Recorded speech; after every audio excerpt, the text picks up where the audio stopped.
And we continue at 1:07 in the afternoon. Talk Radio 790 KABC, the Jon Phillips Show. Broadcasting live from the Morongo Casino Resort and Spa Living Room Studios. Mr. Randy Wangs at the sports desk in Culver City. John, LAPD Police Chief Michael Moore says the reason there's a spike in shoplifting is because there's no consequences for shoplifting. We recognize that the prosecution of those individuals at times has lessened over the years, and that's been viewed as a crime that is not deserving of incarceration or and today of bail. And in that instance, that deterrent is lacking. Okay, then call the DA out by name. Oh, he can't do that. He's not some nameless, faceless bureaucrat. He's got a name, George Gascon, and he's the one who's responsible for this. Gavin Newsom is the one who appointed him to be the DA in San Francisco. So why not call him out too? An appointed police chief isn't going to call out any politician. Of course not. He's just going to act like this is just happening just because. Coward. 800-222-KABC is the telephone number, 1-800-222-5222. It is a pleasure to welcome our next guest to the program. He is the president of the Howard Jarvis Taxpayers Association and the co-host of the Howard Jarvis Radio Show, which airs Monday nights right here on AM 790 KABC. You can find him online at hjta.org and follow him on Twitter at Jon Coupal. Jon Coupal, welcome. Pleasure to be here, John. How you doing? I'm good. Now, John, you are rolling up your sleeves. You're in the trenches in every major tax fight that takes place up in Sacramento. You've been doing this for a long time, and I want to talk to you about the budget right now in California, where we have a $32 billion hole in the budget, according to Gavin Newsom. Now, we don't know that that's going to be the number for sure because he's making a few assumptions. He thinks that when all of the taxes come in by October the 16th, which is our deadline to pay our taxes because of the winter storms, that this is the amount of money that he's going to have to work with. He's also assuming that there's not going to be a recession at the national level. He didn't factor that at all into his modeling. And what he's trying to do with his budget to paper over that $32 billion hole is that he's taking money from other pots and using it to pay certain bills instead of money from the general fund. He's borrowing, and he's delaying payments on certain items. It's essentially a hodgepodge of budgetary gimmicks. So far, he isn't calling for new tax hikes, but if come October the money isn't there, we all know that that's where the state legislature and the big public employee unions are going to push him. So I went back to look at what happened in California the last time we had a big hole in our budget. And it was 2011 with a $27 billion hole. It was Jerry Brown as governor. He was just elected to his third term, first term of the second iteration of Jerry Brown. And that's when he decided that we needed Proposition 30, which was titled the Temporary Taxes to Fund Education Initiative.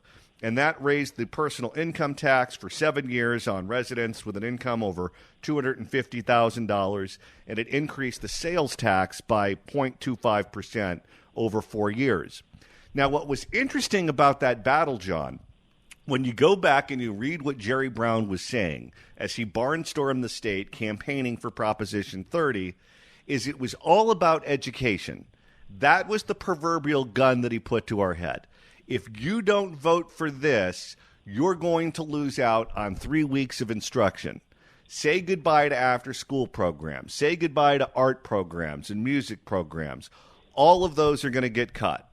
Eventually, Prop 30 passed with 55% of the vote. And on election night, this is what Jerry Brown had to say. Quote, "We have a vote of the people. I think the only place in America where a state actually said, let's raise our taxes for our kids, for our schools, for our California dream," end quote. If that was the threat back in 2011 and 2012, the last time we had a tax increase on the ballot, if Newsom and the legislature were to try to put a new tax on the ballot to paper over this budget deficit, what's the argument? And I say that because we just exited the whole COVID-19 pandemic when they were very happy to shut the schools down for a very long time and said it didn't matter if the kids showed up and learned on campus or not, that sitting in front of a computer was just as good. The president of UTLA, Cecily Meyer-Cruz, went on the record saying there was no learning loss in an interview with LA Magazine. And based on everything we've seen with enrollment numbers, people stopped showing up to school and they never came back. The numbers have not rebounded at all. Since 2019, enrollment in California is down 5% statewide. Every year it goes down more. It seems like the students and the parents understand that to the public employees, it's not important for their kids to show up to school. Do you think voters will look at it the same way if they try to go the route of a tax increase? I don't think so. Things have changed a lot since the days of Prop 30. Number one, people are a lot more skeptical of our education system, and COVID had a lot to do with that. It drove a lot of parents into homeschooling or these pods, education pods, into private schools. I think the mask has come off our public education system. And quite frankly, John, I think we saw a precursor to this in our successful defeat of Measure EE, which was a partial tax for the LA Unified School District. It required a two-thirds vote, and it did not even get a simple majority vote. And that was within the boundaries of the LA Unified School District, where Republicans are an endangered species. So it wasn't MAGA Republicans, it wasn't right-wing taxpayer advocates who killed that. It was the parents. The parents have been lied to so much that I think they revolted against the school district by rejecting Measure EE, the partial tax. And I see that mentality, and I've watched this. We look for trends, and I think in the trend in the last 3-4 years, even before that, is that people are growing increasingly skeptical. For example, remember they promised a lot of money for schools with the split roll proposal, and yet the split roll proposal, Proposition 15 in 2020, was defeated. And that was an election cycle, John, as you remember, where the progressives had all the advantages, an all-mailed ballot, a lot of dislike of Donald Trump, who was on the ballot, so that drove out a lot of progressives, an endless amount of money from the labor organizations, and yet we were still able to beat it because, we characterized it for what it was, which was an attack on Proposition 13. So, look, none of these battles, John, are going to be easy. None of them are going to be easy.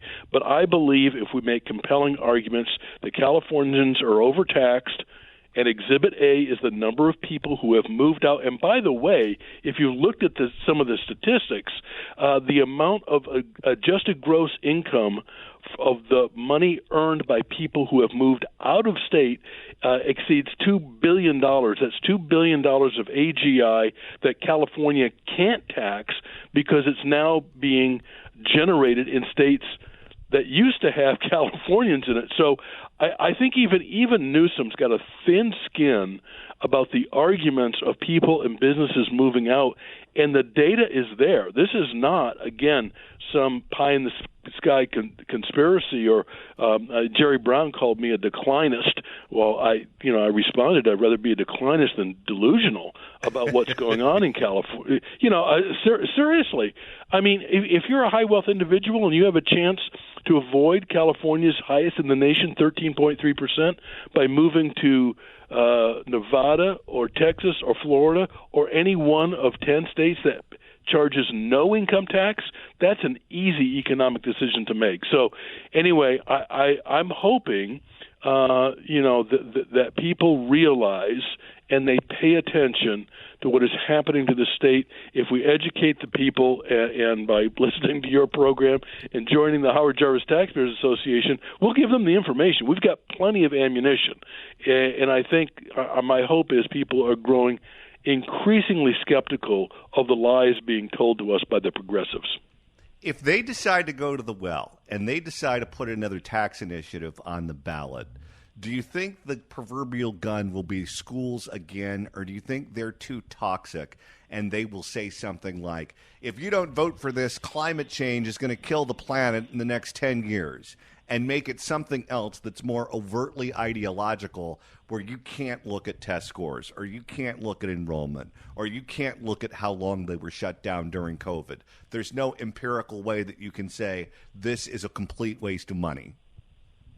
I think what they're going to do is something a lot more nefarious, and that is not raise a tax directly, but they're now pushing Assembly Constitutional Amendment number 1, which would lower the two-thirds vote for local special taxes and bonds for anything characterized as infrastructure. And remember, this is, when you think infrastructure, think of Joe Biden's definition of infrastructure, which basically means anything under the sun. So if ACA won, and by the way, we have successfully defeated that in the last 5 or 6 legislative sessions, but it did clear committee just a couple of weeks ago. So that is the big threat that we're facing it. And lowering the threshold to impose local taxes is just as threatening as a direct tax increase, because we know that they will use that authority to jam taxes down our throats. And remember, local governments and local special interests have all the advantages. They have more money. They get to write the title and summaries of these local bond measures. So we're focused on that.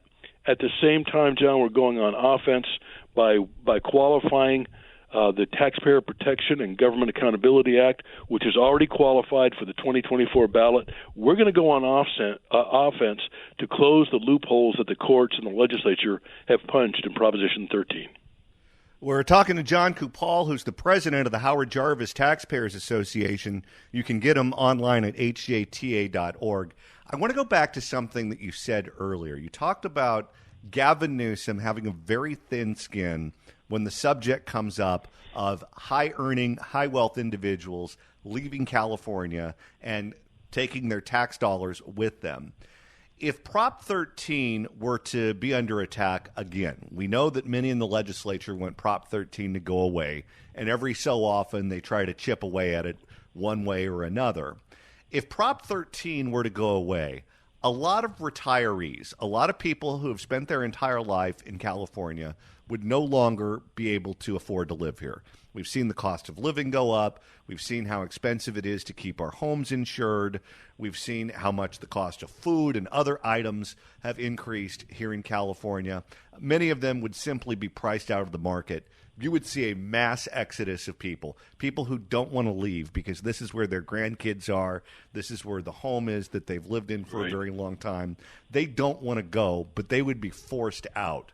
Newsom has to be aware of this. Newsom has to know that that would be the result, and the optics would be horrific for him when he goes to run for president, because you could put these people, who many of whom might be living in some early primary voting states, and put them up in the ads and really use that to hang around his neck. Would Gavin Newsom, given everything that we know about his presidential ambitions, be dumb enough to go along with the legislature, to go along with the public employee unions, and try to take Prop 13 off the books? Or do you think in his heart of hearts he knows better? In his heart of heart, he knows what other progressives know, and that is a direct assault on Proposition 13 would be a non-starter, particularly the key provisions, the 1% rate cap and the 2% limitation on the annual increases in taxable value. If they went after either one of those, I think they would run into the buzzsaw because, as you know, John, Proposition 13 has been characterized as the third rail of California's politics. But as I said, there are ways they get around it by lowering the two-thirds vote.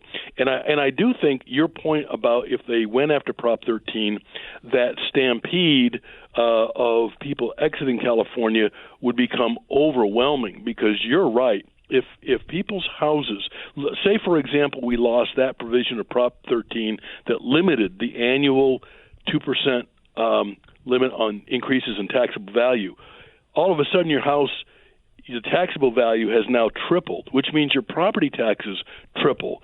That would be devastating. And I think, we do the polling, and we know that the progressives see the same kind of polling we have, and my guess is his political consultants are telling him, we don't care what the unions say, you better not touch Proposition 13. At least, John, I hope that's the conversation that's taking place. I think far more at risk right now is this Assembly Constitutional Amendment number 1, lowering the two-thirds vote at the local level. It is a backdoor way to get more tax increases, and then he gets to point to the local governments and saying, I didn't raise your taxes. These guys did. These cities, counties, and special districts, they raised your taxes. I did not. So, I think there's a big game here, but again, I think it's a real opportunity now for California voters to go back on offense and buttress up the key taxpayer protections that Californians voted for with Prop 13 and Proposition 218, the Right to Vote on Taxes Act. So that is what we're going to be doing. We're going to be obviously playing a lot of defense against tax increases, but this is our opportunity to go on offense as well, and that is what we'll be doing.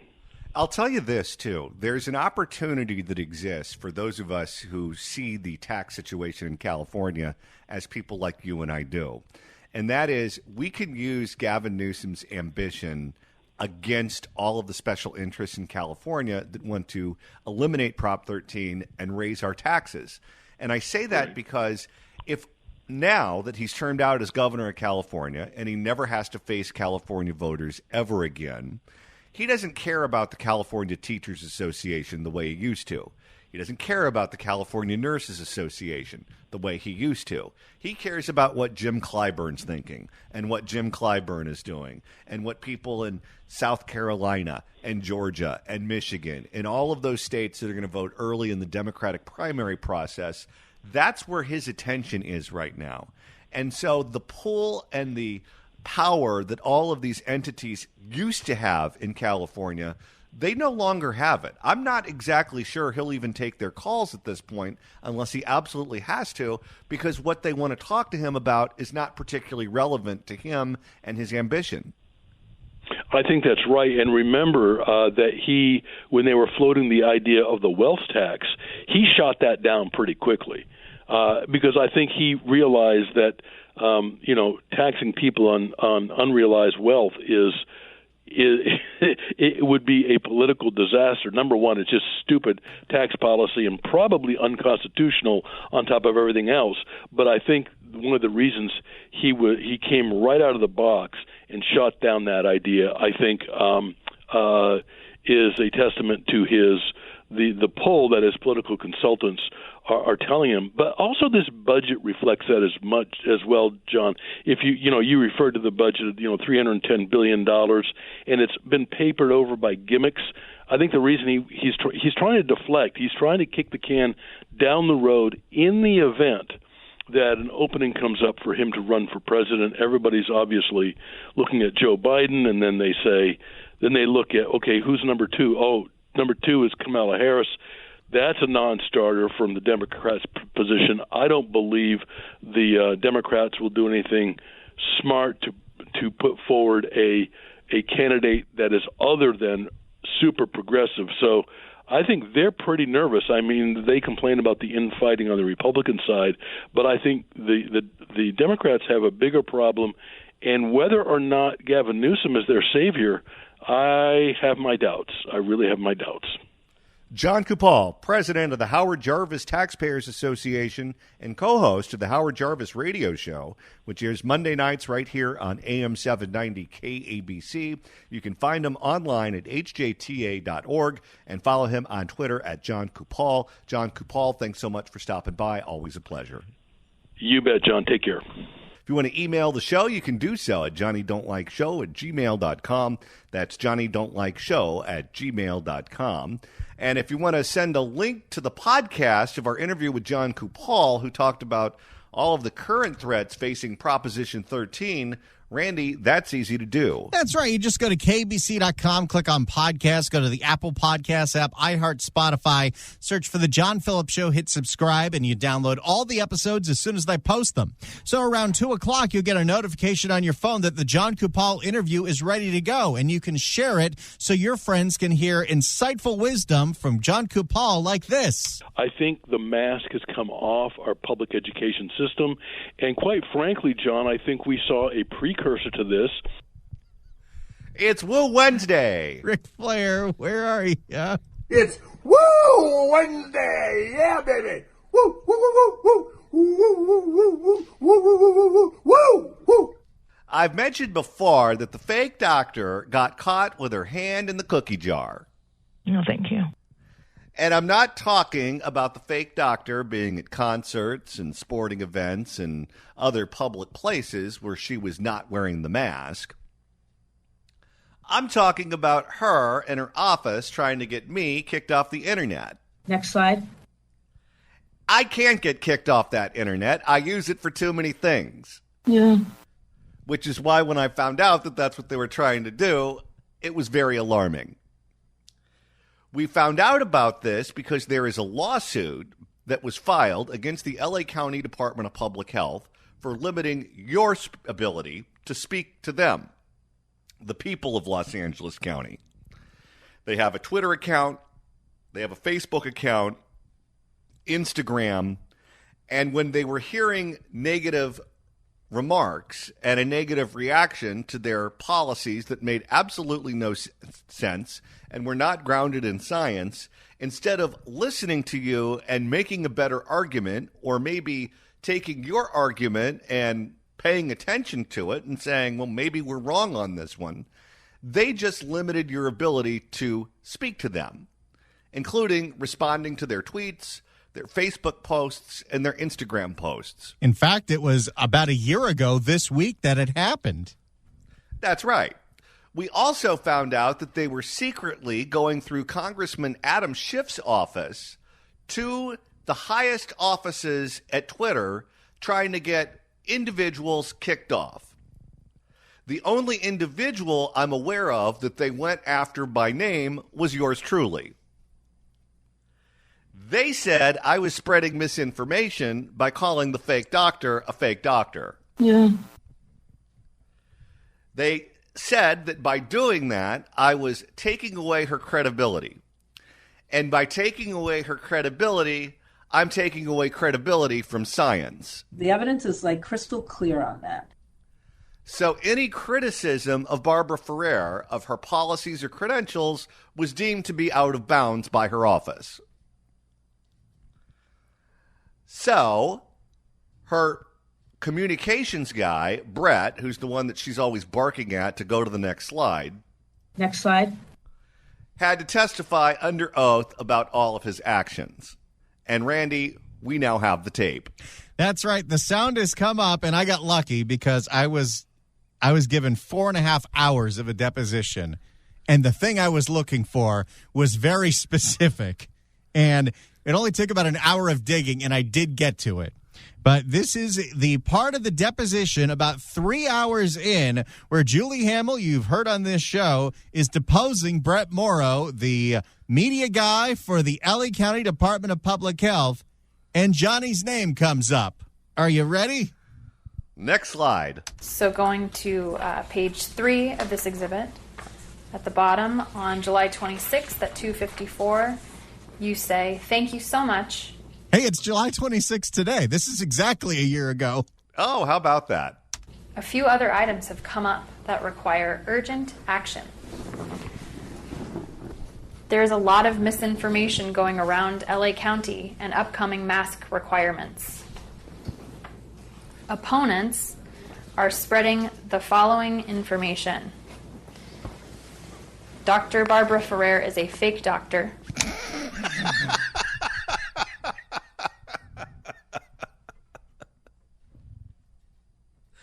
I love the fact that that was said at a deposition. Barbara Ferrer, why would people say that you're a fake doctor? I have no idea. Dr. Barbara Ferrer is a fake doctor. You know, I don't know what we're going to use it for, but when we do drops of the year, I feel like it's not going to be in a contender, no matter what. But I feel like it gets an honorable mention. The deposition of Barbara Ferrer, where Barbara Ferrer is a fake doctor, is uttered by Julie Hamill. Let me just save this. Julie Ferrer. Well, the county is spending buckets of money fighting this lawsuit.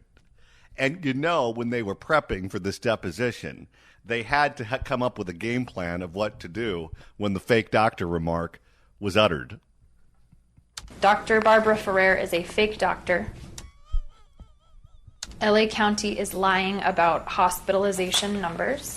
Which they were. Absolutely. CDC is not recommending masks. And Check. this is the part where Brett Morrow is actually purporting misinformation, because he says CDC is not recommending masks in reference to all the misinformation out there. But that's where he links to your tweet, which says CDC is not recommending mask mandates. That's right. He changed the wording. CDC is not recommending masks. For example, and then you link to a Jon Phillips tweet. We get under their skin so much over there. It makes me sleep well at night. I don't even have to take sleeping pills anymore. I just have to think about us driving the fake doctor crazy, and that does the trick. For example, and then you link to a Jon Phillips tweet. And masks are not effective for adults or children. There are many more. I have reported a few, but have not heard back if action was taken. Is it possible I can send links or misleading info to expedite? Any other options? Do you remember writing that email? Lacks foundation that there is a Jon Phillips tweet in here. No, that's me. Think about this for a second. Your tax dollars, you the people of LA County, your tax dollars are paying some attorney a lot of money to dispute that I am Jon Phillips. Do you remember writing that email? Lacks foundation that there is a Jon Phillips tweet in here. So it changes the story if this was a Jon Phillips impersonator? I have the blue check mark, which at the time required you to prove you were in fact who you are. Maybe the attorney, he sounds a little older. Maybe he was confused. Maybe he thought they were talking about the mamas and papas Jon Phillips. He died a long time ago. He's tweeting through a Ouija board. Do you remember writing that email? Lacks foundation that there is a Jon Phillips tweet in here. Well, let's go up to... By the way, he sounds just like John Lithgow.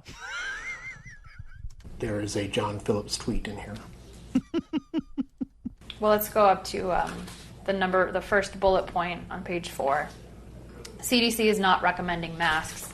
For example, https Oh, boy. //twitter.com/ Johnny don't like.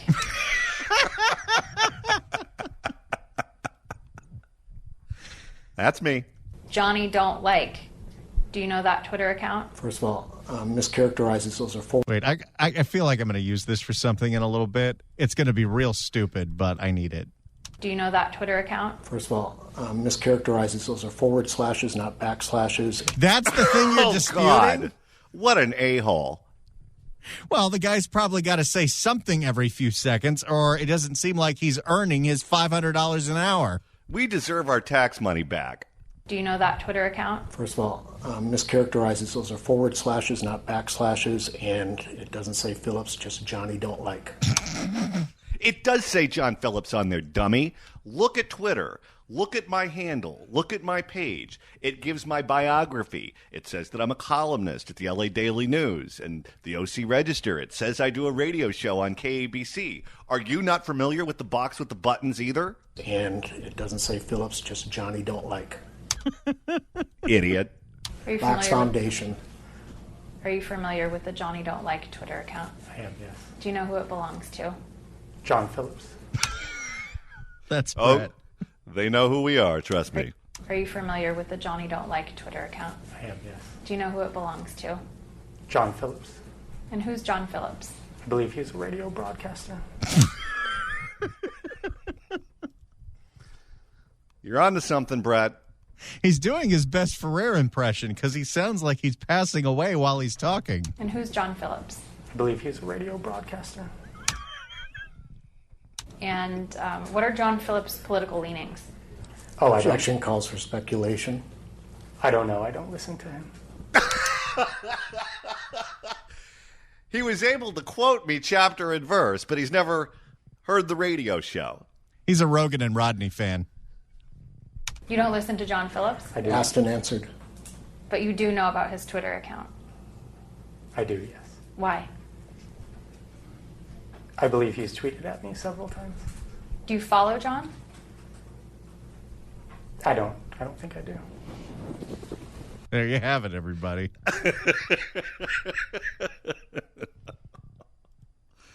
You know, Randy, there's some days I'm willing to work for free. Today is one of those days. I'm almost there with you, but I like my paycheck. So can we take a commercial break? Let's do that.